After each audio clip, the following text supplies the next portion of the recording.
Are you ready? Let's go.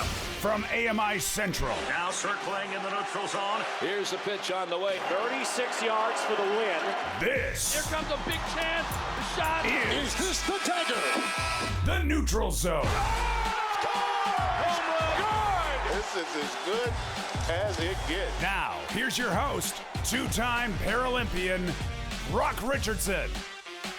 So if you've been with us on the program, let's say from its inception, there has always been this running joke that I pay attention to no time cues. Nothing. I could write them on the script, and we either start early, start late, whatever we decide to do. So this week, I decided not to write any times on the script, and we're just going to wing the time. So technical producer Mark Aflalo and I were kibitzing just before we pushed record, and I said, here we go again, starting 7 minutes early. And he said, well, that's fine, we can sit and wait. And I said, no, push the go button. And he did, and we're here. Joining me this week is Josh Watson. Josh, how are you? I'm good, Brock. It was a busy weekend of sports, and looking forward to another busy week this week. So, yes, agreed. I do have another weird question off the top of the show. So, also joining us to indulge in my next weird question is Cam Jenkins. Cameron, how are you? Doing good. As the taping, today is Halloween, so I thought I'd dress up as Cam the Canadian. So I guess I'm a hoser, eh? And I was out there shoveling. We don't have any snow yet, but I was shoveling some rains to get it out of the driveway. So, yeah, just shoveling some rain and, just doing Canadian things on Halloween. Can you describe for the audience what you're wearing? I got my Canada jersey on, go Canada go, And then I've got my what I call a Brotherhood of the Hat, or I didn't call it that, somebody else did. But, Canada, especially this time of year, in the mornings it can be really cold, and then the afternoon really hot, and then really cold again. So, I'm just wearing a toque of some sort to keep me warm during this episode. Fair enough. It looks good. I am doing my best impression of a athlete wearing a Raptors jersey, and that is my costume for this week because I'm not as adventurous as one Cam Jenkins. And yeah, that's about the size of the costume that I've got on, and it looks to me like Josh Watson is doing the best impression of himself this week. Have I got that right, Josh? pretty much. When you have a day job and you get the pleasure of doing this as more of a hobby, then you don't always have time to come up with a good costume. So I figure the tiki heads in behind me are probably spooky enough for a Halloween episode. So we'll go with that. Fair enough. So weird question of the day is going, and if you haven't been tuned in, I've been asking these strange questions off the top of the program just to spark some conversation. And today's is not so much a weird question. I'm just curious what you guys think about this one. So I was at a Thanksgiving party over the weekend, which was past Thanksgiving.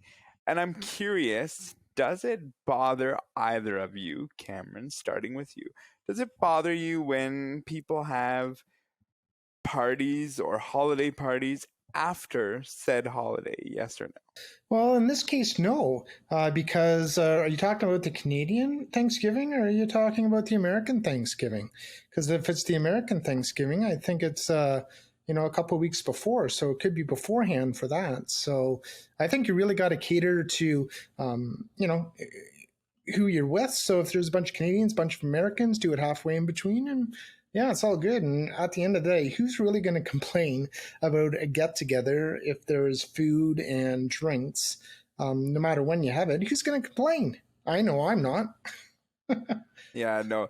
This was a celebrating the Canadian Thanksgiving just due to everyone's schedules. Yeah. This was when it worked out, and didn't really bother me any. I like me some turkey and Absolutely. sweets and everything that goes along with it. Josh, what say you?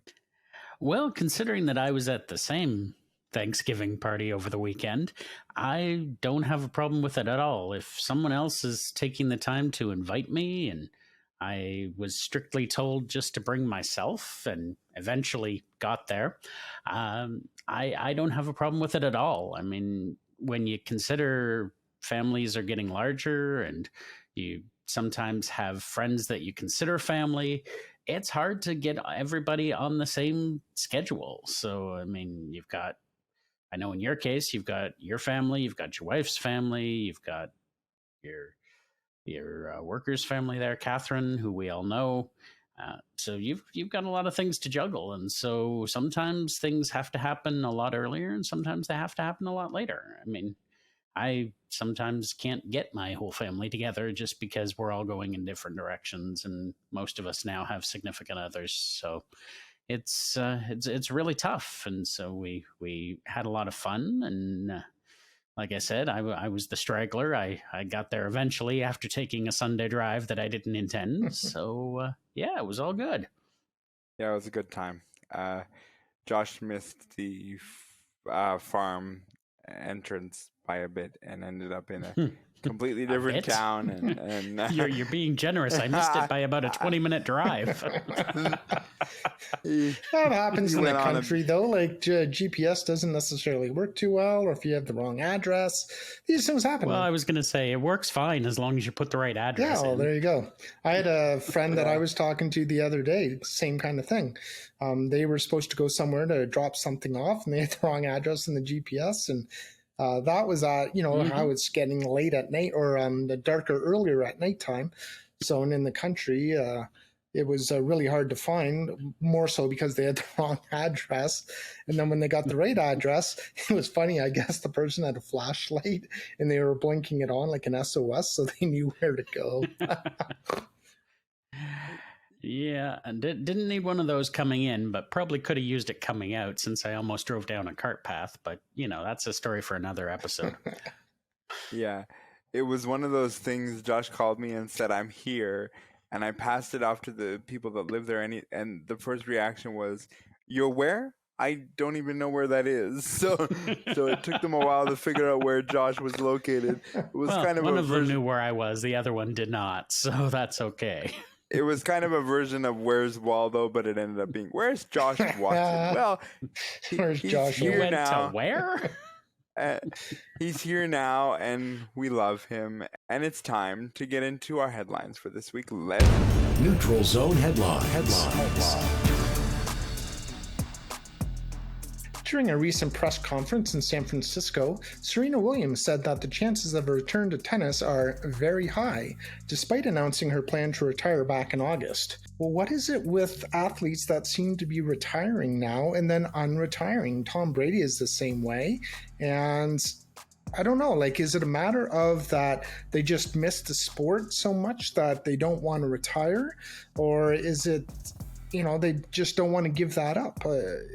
It's really interesting, but I'm really getting tired of these fake announcements of retiring and then them unretiring within moments later. I think for me, it's the retiring and then unretiring, or as Serena put it, evolving and then unevolving, all in the same time. If you want to take a break, go ahead, but I don't know. You need to let a little more time elapse, in my opinion. A big congratulations goes to the 2022 Canadian blind hockey team for winning the second ever series between Canada and the United States. In the 3-game series, Canada outscored the United States by a total of 19-2. Big congratulations to Team Canada. Well done, and we'll be having some of their athletes on very, very soon. St. Louis Cardinals pitcher Adam Wainwright has signed a 1-year extension with the team and has announced that at the end of the 2022-2023 season, he will retire. Wainwright has been a stalwart for that St. Louis Cardinals team for a number of years. He's been their ace for as many years as I can remember. It's going to be quite the hole for them to fill, but knowing the way that they produce pitchers, I'm sure they will find a way. Toronto Raptors president Masai Ujiri has been fined $35,000 for approaching the scorer's table and making inappropriate remarks to the game official. Man, you gotta love Masai Ujiri. He sticks up for the Raptors so much. Everyone remembers his F Brooklyn comment when they were in the playoffs for that.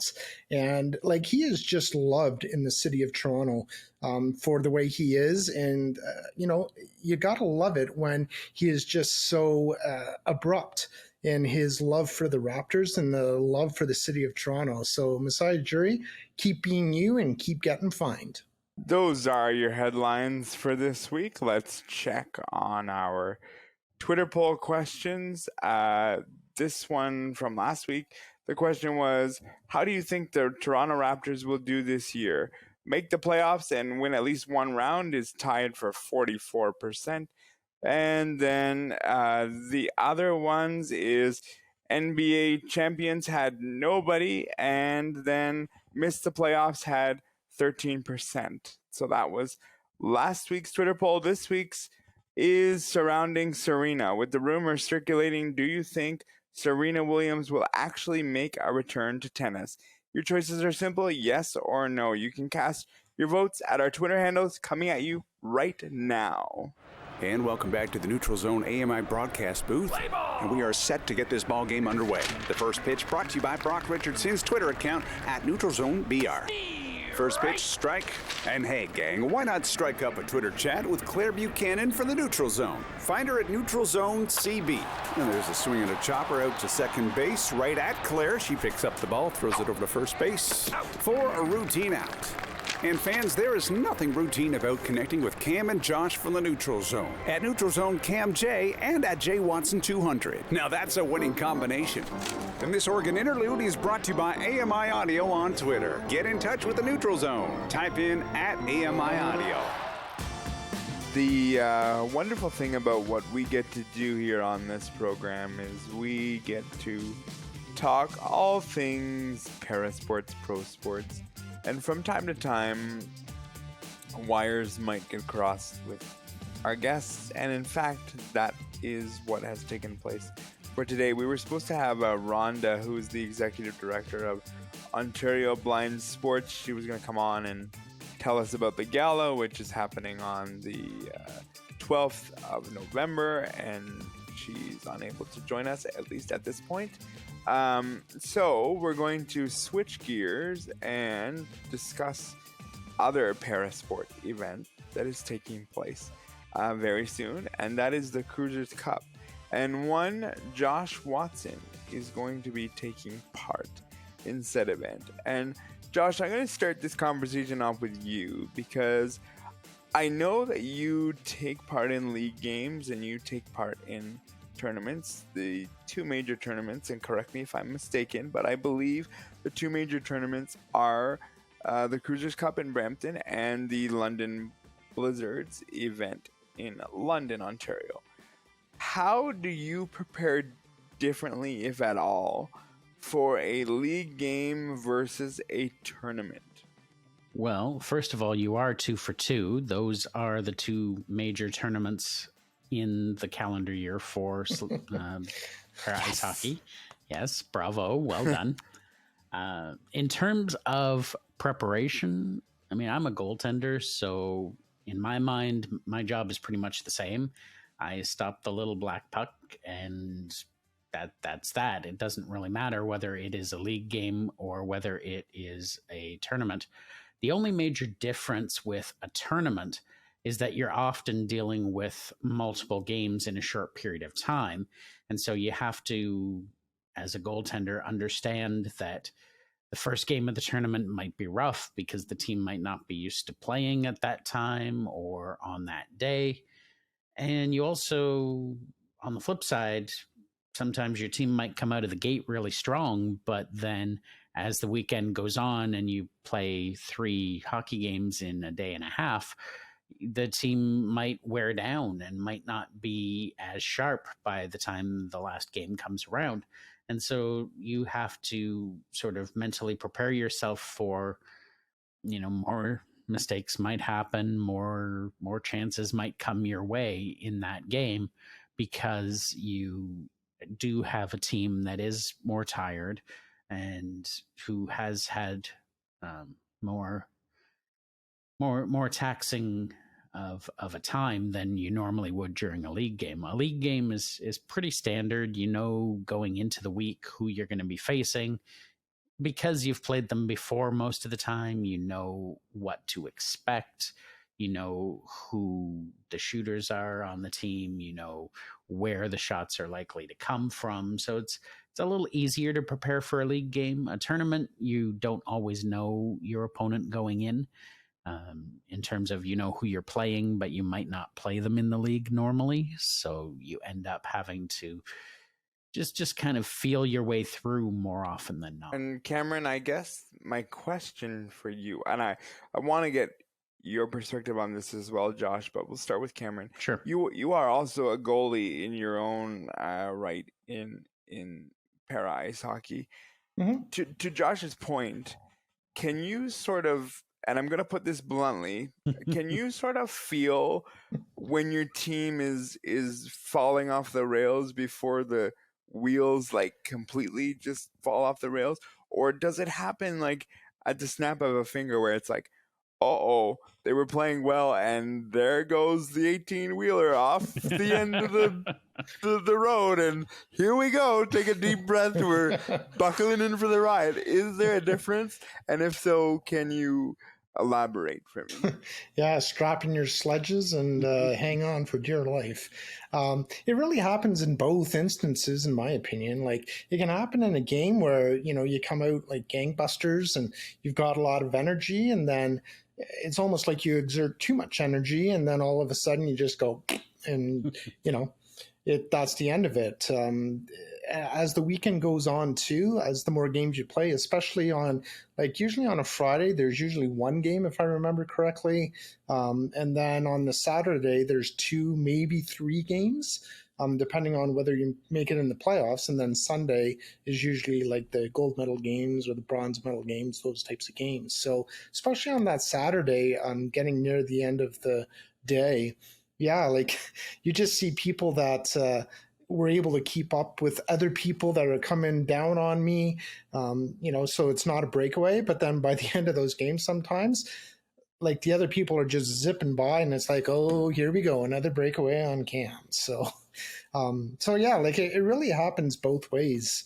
And it's just the good conditioned players, and a lot of the times, especially in tournaments, you'll have some of the Paralympic people or Paralympic hockey players on teams that you're going against. So for those people, they're really well conditioned. So it's always I don't even know what word to use, but it's always interesting when they're playing against you and you're trying to stop a puck. Yeah. Josh, is there a moment where you're looking out of your crease and you're like, the wheels are just coming off and I'm, seeing the rubber fall off the wheels and there's, blown tires everywhere? Can you see that before it just becomes a complete mess on the ice? Well, it really depends. I find that my teammates are pretty good. They're usually a good mix of different abilities, let's say. So it's very rare that I will actually just see a precipitous drop off. It's more a case where the puck will get dropped and all of a sudden the centerman passes back to one of his defensemen up to one of his wingers, and all of a sudden there's a breakaway and you're just looking around like, this didn't start the way we expected. And you just know that you're going to be in for it. And I mean, it's challenging. It's not easy, but you have as much of a role to play in it as your team does in front of you. And so you just have to, when you see that, you just say, okay, that was the first one. I have to pull us out of this because clearly we weren't quite ready to start. And that's okay. That happens in life. We sometimes come into a game thinking, oh yeah, this is going to be great, this is going to be good, and then all of a sudden something bounces a funny way, or somebody's faster than we thought they were, and it's like, this is shoots it from center ice and scores on me. Yeah. Or you get that fluke shot from the blue line that just kind of floats in midair. You stick your glove up, you're gonna catch it, you're gonna catch it, you're gonna catch it. You didn't. How did it go by? And that's when you just wish the ice would melt and you could hide. But you know what? It happens. Like, you're a team, you win as a team, you lose as a team. So I'm not one that's ever gonna say, I'm going to let my teammates know, like, hey, that was your guy. I need you to be better. But I'm also going to say to them, you know what? I have a responsibility in this too, and I didn't do my job. That's just how it goes. And it's very rare that my team will be good or bad in front of me, and I'll be the opposite. Usually, if we're all out to lunch, so to speak, then it's every single one of us, including me. And you're going to hear about it when you get to the bench, but it just, that's life. That happens. So and I think it really depends for goaltenders too. Like, I always remember for me, the type of team that we're playing, because they do try to make it even by having the same kind of team play against you. But sometimes there's just that better team that is so much better, and they're in the wrong division for whatever reason. And then I end up getting a huge workout, and then I'm so tired, like I can't lift my glove or my blocker, or like I'm moving my head like this to try to stop the puck just with my head at the end of the day. So sometimes that's all you got there's left. Games like that too. Exactly. Like, sometimes all you have is the head to go to the side and try to stop the puck. So yeah, it just really depends on the circumstances and the type of team you're playing. So, but Josh is so right. It's a team effort at the end of the day, and you've got to work together to try to, get that win, get that W. Yeah, I agree. It's, I had the luxury, we're going to put it as a luxury. I had the luxury to play both individual and team in my career. And I always found that team was fun, but it also held a level of more pressure on me as a team, because I could literally be shooting the lights out as an individual, and I'm like, yes, I'm going into, team playing well, and I'm doing this and I'm doing that. And you take one bocce ball, and it's like, wow, I missed that by about 7 feet, and I just didn't have that. And I'm being a little bit facetious when I say 7 feet. I don't think I ever missed something by that. I don't think your court is maybe that you were big, using the wrong color of. Maybe you're using the wrong color of bocce balls at the end of the day. Yes, could be that as well. People have their preference of their favorite color of bocce ball. That's for certain about that. But yeah, it's tough as a team member, because you do automatically feel like, oh man, if I don't do my part, then I'm going back into the dressing room, with my tail between my legs, saying, I did this. And as a goaltender, that's gotta be the feeling at times, because it's like, no matter how much of a good situation it was in front of me or tire fire, at the end of it all, I'm the last line of defense, and I was the one that let the goal in. And so at times you gotta feel like, listen, I'm sorry, guys. I made a mistake, and I could have done this or that better. But that's where your teammates have got to say, well, no, I blew my responsibility here, and here. And everybody's got to take accountability at the end of it all. So I think that's a good points there for sure. Josh, I want you to talk a little bit about your event this coming weekend as we record, and who you're playing, if you know, and what you're looking forward to. Well, it'll be the first game action that we've had this season so far, because the league season hasn't quite started as of yet. Now, in terms of games themselves, the tournament is taking place in Brampton. It's November 4th to 6th, and it's going to be at the Susan Fennell Sportsplex, which is formerly known as South Fletcher's Sportsplex, which is just I'm going to say south of the Sheridan College campus in Brampton. So it's a nice central location. The first games of the day actually start just after lunch. Our game is at 1:15 in the afternoon on Friday the 4th, and it's against a team from Markham. And so we're looking forward to that. I haven't played Markham in a few years, so we'll see what they have to offer us this year. And then Saturday the 5th, we have two round robin games. One is going to be at 10:45 in the morning against the Elmvale Bears, who it's always a tough out. They are. They're a good, strong team, so we'll see what happens. And then the final game of the round robin is at 2:15 in the afternoon, and that's against a team called the Rocket de Montreal, which is another very strong team. So we have the ability to do well, I believe, but it is going to be a challenge. And so we're going to play the games. We're going to see what happens, and we're going to go from there. That's all you can do. I mean, I think personally, my feeling is that the first two games are the more winnable of the weekend. So if all goes well, we'll go into that last game up 2-0. But we'll see what happens. Markham has been a strong team in the past, and I have no doubt they will be again. And Elmvale is always tough, so it's going to be a lot of fun.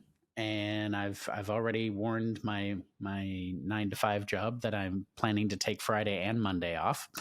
I have a feeling you need to recover on the Monday with some massage or recover from the hangover from commiserating over a bad weekend, depending on how things go. I do have a doctor's... Be positive, Josh. Be positive. Come on. You're talking about 2-0, and now you're talking about commiserate.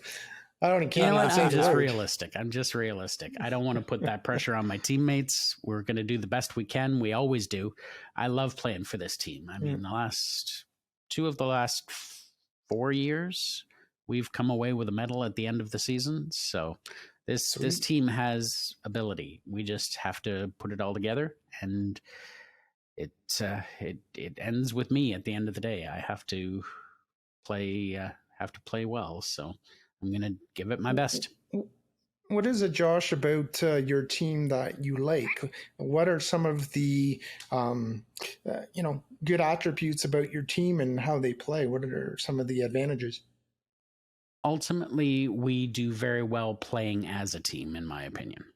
I mean, we have our disagreements, and we have our squabbles from time to time. When we're getting shellacked badly, then there's some words that sometimes get said, but at the end of it, we're all very selfless people.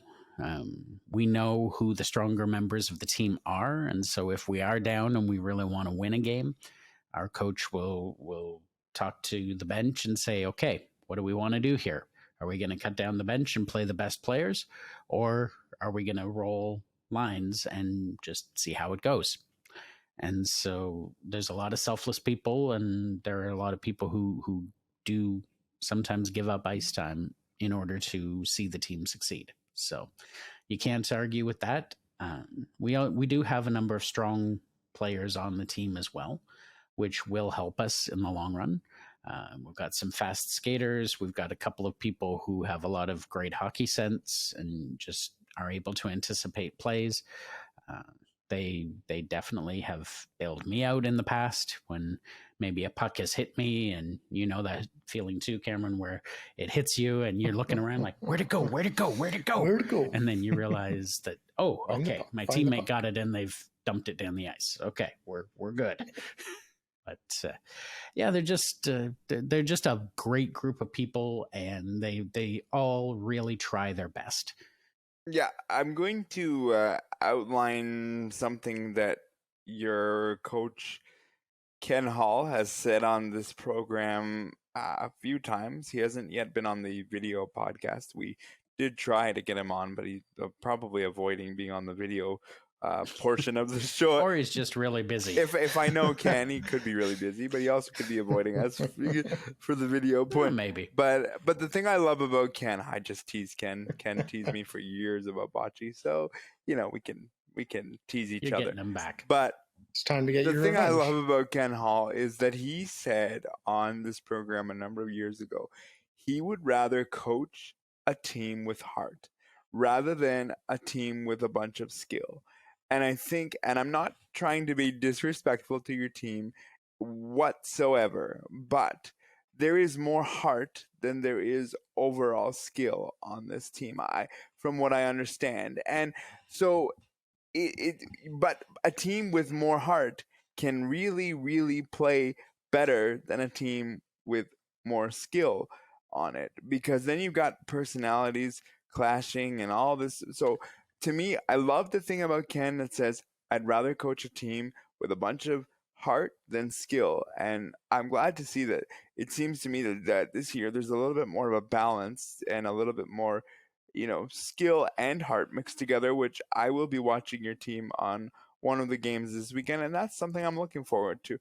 What can be added to this team that we know has the heart? Can we add a little bit more skill to see where this team can go? And that's the most intriguing part about your team that I'm looking forward to.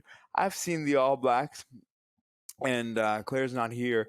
I've seen the All Blacks. They have a ton of talent on their team, a ton of talent. But at times you'll see the All Blacks where it's like they're gangbusters and they're running over everybody. And then at other times you'll see the brakes get put on and it's like, what happened to our team? Like, we have so much talent and sometimes it just doesn't go the way we planned. That's sports. Welcome to life of sports. Sometimes you can have all the talent in the world and it doesn't translate. And, that's just the way life is in my opinion in sports. So I'm very fascinated to see what takes place this weekend at the tournament. We are going to do a big panel discussion on what sort of took place at the Cruisers Cup next week. And I look forward to that conversation. Josh, best of luck this weekend. And I know that you're looking forward to a good event. I'm looking forward to one. And hopefully you can have some hardware to display on next week's episode. That would be awesome. If you want to get a hold of us on any of the content you've heard now or in the past, or something you want us to talk about in the future, here's how you can get a hold of us by voicemail. If you want to leave a message for the Neutral Zone, call now 1-866-509-4545. And don't forget to give us permission to use your message on the air. Let's get ready to leave a voicemail. Well, this has become my favorite thing to do, the Neutral Zone, because as I mentioned, we were supposed to have a guest on our previous segment, as we do, and we were going to do a post-mortem, as some of the guys have put it, on the Cruisers Cup, but we decided, with Rhonda not able to join us, that we were going to do a preview of that event. And I think some good conversation. And I got to tell you that if you have never seen para ice hockey in any format at all, I believe strongly you should go and check out this event. Cruisers, I know we're a little bit biased, but Cruisers runs a fantastic event. They do it year after year. What number is this for Cruisers Cup, gentlemen? Do we know? I believe it's 13. Let me quickly check for you. Yeah, It's a lot of years. regardless, it's a lot of years. I just wanted to say, Brock, that, like in the last segment, we're talking about, we got to be positive, the end of the weekend, et cetera, et cetera. And now all of a sudden you're talking about, we're going to talk about the post-mortem. That sounds so negative. Yes. Well, you never know. Everyone needs a little post-mortem after any event that's taking place, because even though we want events to be perfect, sometimes some things happen. It could be the celebration. Absolutely, and I'm looking forward to having both Claire and Josh on with some hardware next week, and we will do can we, instead of post-mortem, what word would you use there, Mr. Positivity over there? Oh, I would say like the post-celebration of the Cruisers Cup. Do they actually give a Cruisers like a cup? Oh, yes. Oh, yes. Oh, yeah. Okay. We do not chintz out It's on not a coffee cup. That's right. It is sponsored by Tim Hortons, but it is not a coffee cup. That's right. I forgot about that when I said that. The first one Today's was actually episode of held the in 2009, by the way, gentlemen. So we did miss one, I believe, 2 years because of pandemic. But if anybody wants to do the math, it's a number of years old now.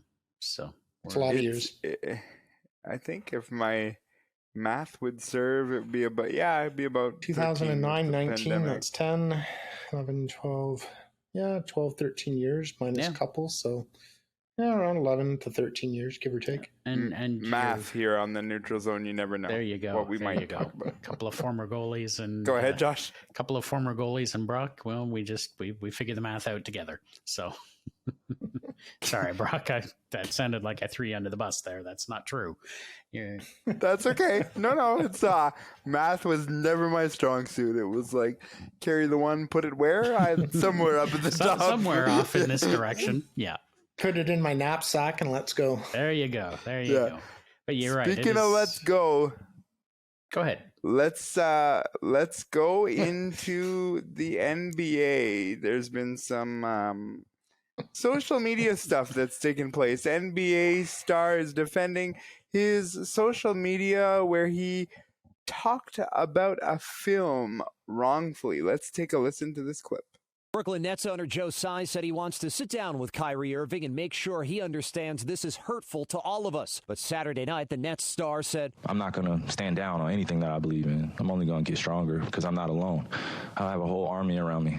The first time Irving spoke to the media since he posted about an anti-Semitic book and movie called Hebrews to Negroes, Wake Up Black America. Did I do anything illegal?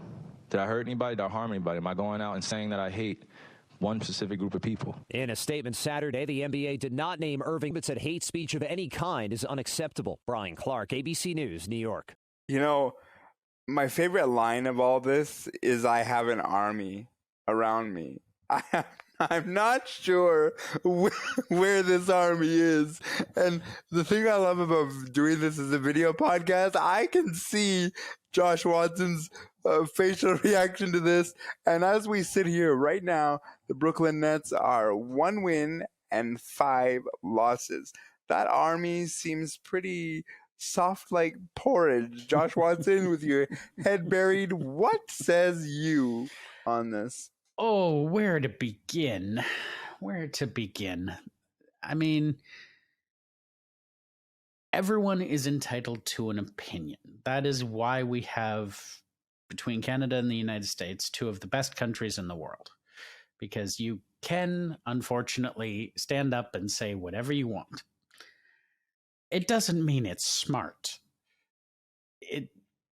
When it comes right down to it, and I'm not familiar with this book, I'm not familiar with this movie, but generally speaking, whether it's Kanye West or Kyrie Irving or who it is, you have to understand when you are a sports star or a celebrity that people take your word for things.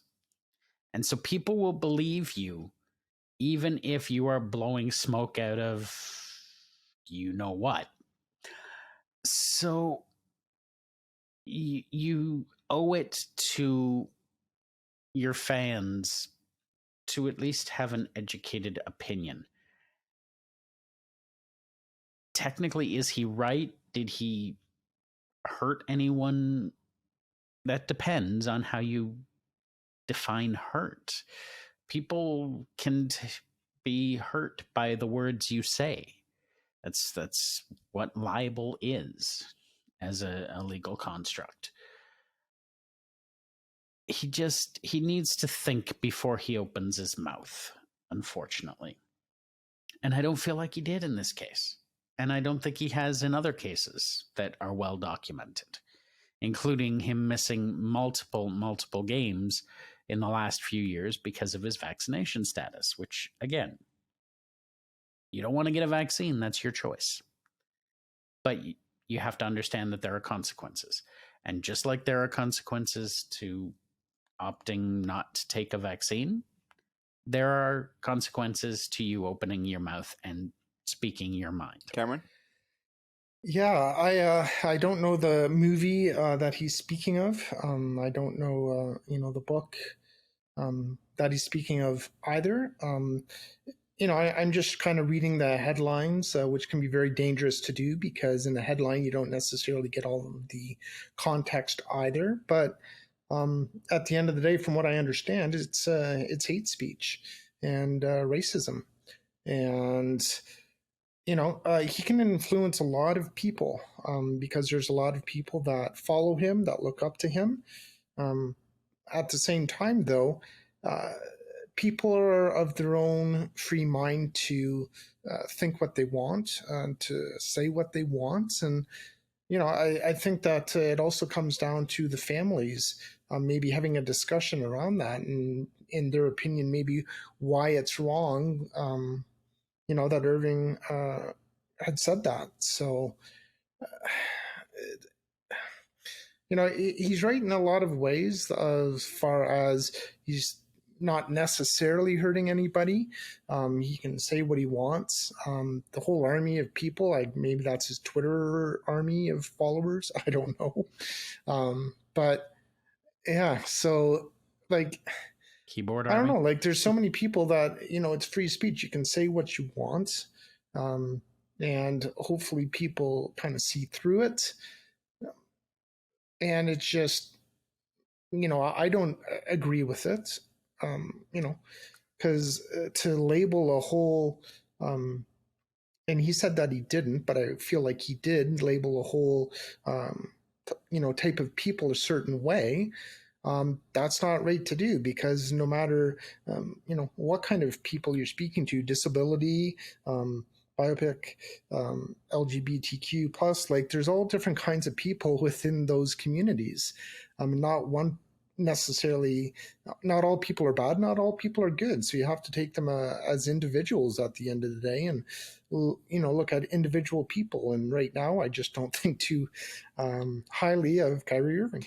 Here's what I'll say, gentlemen, and it's quite plain, but I'll say this.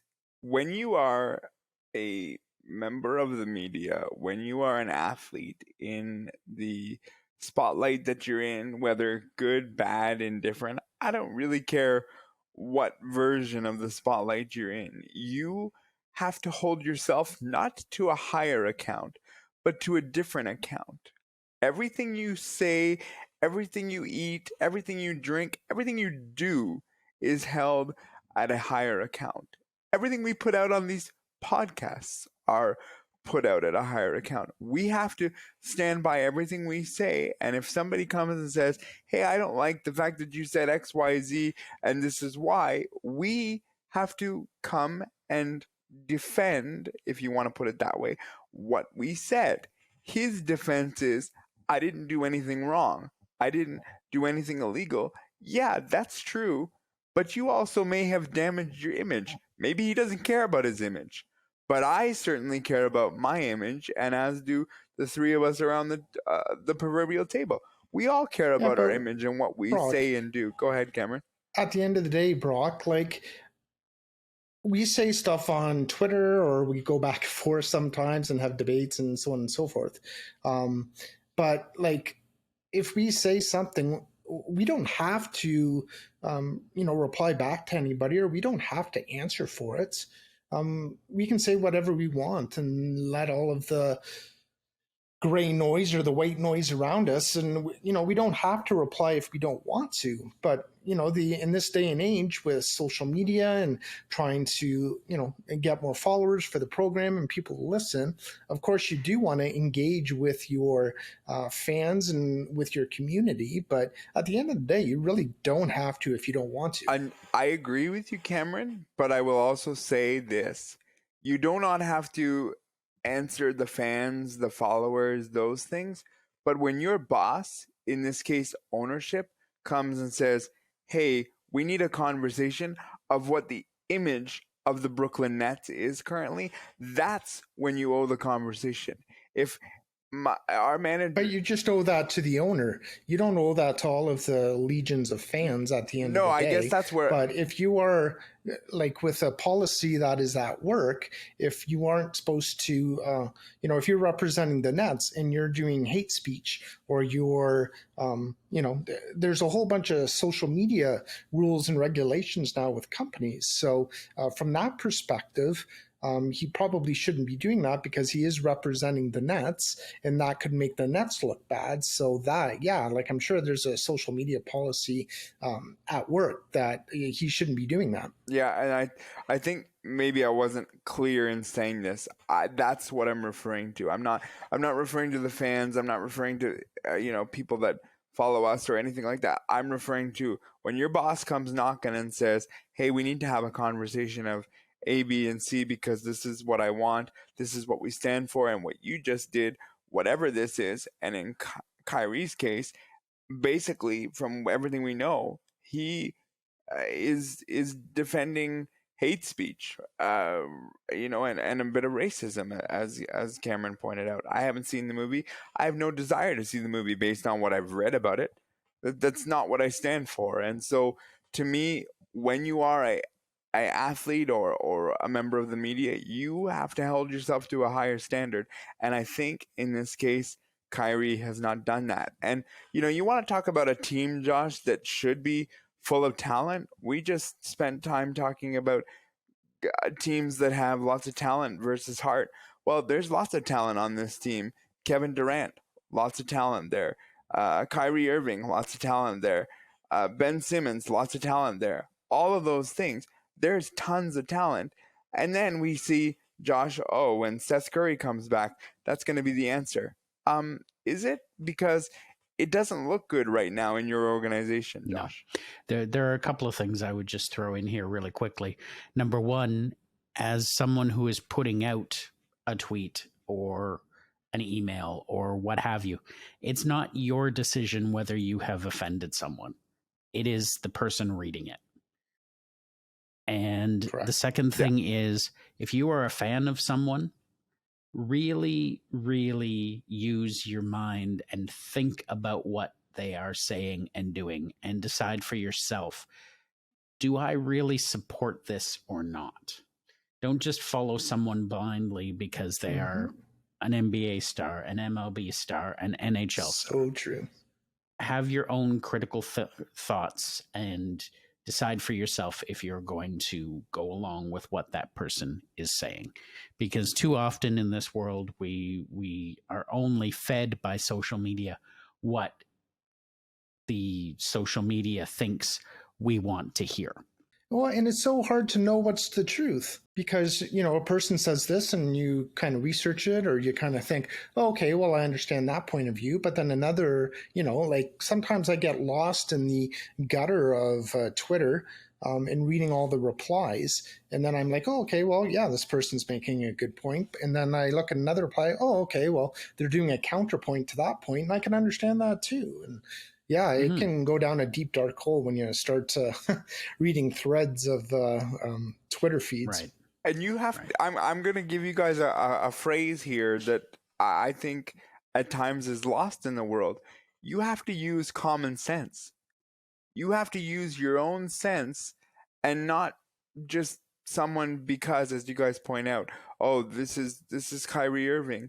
You as the individual have to step back and realize, what is my moral compass? Where do I lie on this? And you don't necessarily just pick Kyrie Irving and say, well, he's my favorite athlete, so whatever he says goes. Because I think sometimes you have to look at it and go, is this really what I stand for? I'll take an example and that we had on our headlines. Masai Ujiri getting fined, $35,000. Cameron loves it. I don't. As a president of an organization, to me, you put people in your position to defend your athletes. As president, I don't think that's your role to do that. I don't think it's your role as an athlete to defend all the time and do all these things. But everybody has difference of opinion. Do I respect what Cameron said earlier? Yes, because I see his point. But in the crux of what took place, I don't like it. But does that mean that I take Cameron's point of view and say, okay, well, that's because he said it. Now I'm going to believe that to be the truth. Well, no, that's not entirely true. We all have our own way of looking at things and doing things. We also have to step back and realize we respect what one another says. And I think, Cameron, that's something that's lost. We don't respect people as individuals. We look at them in a different light because they're an athlete or they're big in whatever they're doing. Well, I think it also has to do with, as far as not respecting people, with social media. A lot of people are keyboard warriors and they can type whatever they want, knowing that nobody's going to, be able to see them, because it's always harder to have a disagreement or, a controversial topic when you're actually in front of somebody, compared to just being a, Twitter keyboard warrior and just typing that and then kind of walking away from it. Like, there's some people that just put stuff out there just to stir the pot and then kind of walk away and then just watch the comments and fly. It's unbelievable. And there are some people who get a dopamine hit off of that because they feel important. Sure they do. Yep, exactly. So I think at the end of the day, social media, it does have a lot of good things about it, but for the most part, there's a lot of bad things about it too. And it's just, like I said, it can go down a deep dark hole when you're in that type of a conversation. Yeah, and I'll be honest with you guys and say, I think to both of your points, it's easy to put the phone away. Once you put something out there on social media, the phone, computer, it's easy to put it away when you don't need that, shot of adrenaline, the dopamine shot, whatever the case may be. When you're standing in front of somebody and they want to confront whatever it is you've said for one reason or another, that's when it becomes challenging. And so I think the moral of the story and the way to end this program is be very cautious of what you put on social media and who you follow. And the first thing you should do is make sure that their values and their morals align with yours. That is the end of our show for this week. I would like to thank Josh Watson, Cam Jenkins. I'd also like to thank our technical producer, Mark Aflalo. Our manager of AMI Audio is Andy Frank. Tune in next week because you just never know what happens when you enter the neutral zone. Have a great week. Be safe. Be well.